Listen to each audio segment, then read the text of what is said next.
अमितेश कुमार यांचं एक चांगले अधिकारी म्हणून नाव असताना अशा अधिकाऱ्याकडून मला असं वाटतं गंभीर चूक झालेली आहे।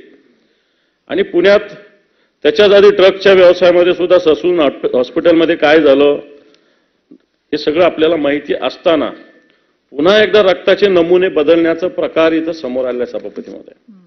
माझे या सगळ्या माध्यमातून मान्य गृहमंत्री इथं उपस्थित आहेत। या जे 5 विभाग आहेत, प्रामुख्याने गृह, परिवहन, राज्य उत्पादन शुल्क, वैद्यकीय शिक्षण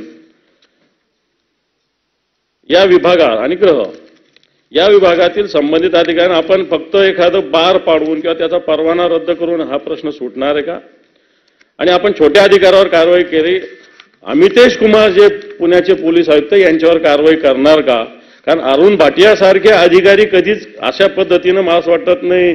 अरुण भाटियांचं नाव आपल्या महाराष्ट्रात एक चांगले अधिकारी म्हणून निश्चित आहे आणि अशा अधिकाऱ्यांना मानवी हक्क आयोगाला पत्र लिहिले सभापती महोदय, सरकार याची दखल घेणार का? या सगळ्या प्रकरणामध्ये पुण्याच्या सीपीनी अतिशय प्रोएक्टिव्ह कारवाई केली आहे। त्यांनी स्वतः 304 याच्या ऐवजी 304 केलं। त्यांनी स्वतः त्या ठिकाणी लगेच अपील केली, त्या अपीलच्या आधारावर त्यांनी ती अरेस्ट करून घेतली। याच्यामध्ये कारवाई पीआयवर करण्यात आली। ती का करण्यात आली? पहिली गोष्ट अशी आहे की त्यांना आणल्याबरोबर पीआयने त्यांचं मेडिकल करायला पाहिजे होतं।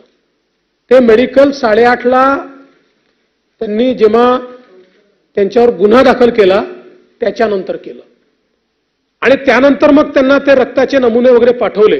जवळजवळ 60 या ठिकाणी पब आणि बार बंद करण्यात आले आहेत, त्यांचं लायसन्स रद्द करण्यात आलेलं आहे कारण त्यांनी वेगवेगळ्या कंडिशन ज्या काही लायसन्सच्या आहेत त्या कंडिशन्स त्या ठिकाणी जम्प केल्या होत्या आणि म्हणून ते देखील करण्यात आलेलं आहे। एकूणच या संपूर्ण प्रकरणामध्ये अतिशय कडक आणि संवेदनशील कारवाई करण्यात आली आहे। हे जरूर आहे की काही लॅप्सेस लक्षात आलेले आहेत, ते लॅप्सेस दूर करण्याचा प्रयत्न चाललेला आहे, पण मी पुन्हा एकदा सांगतो की या संपूर्ण प्रकरणात सीपींनी अतिशय प्रोएक्टिव्ह कारवाई केली आहे। आपण देखील त्यांना ओळखता, त्यांनी संभाजीनगरला देखील काम केलेलं आहे।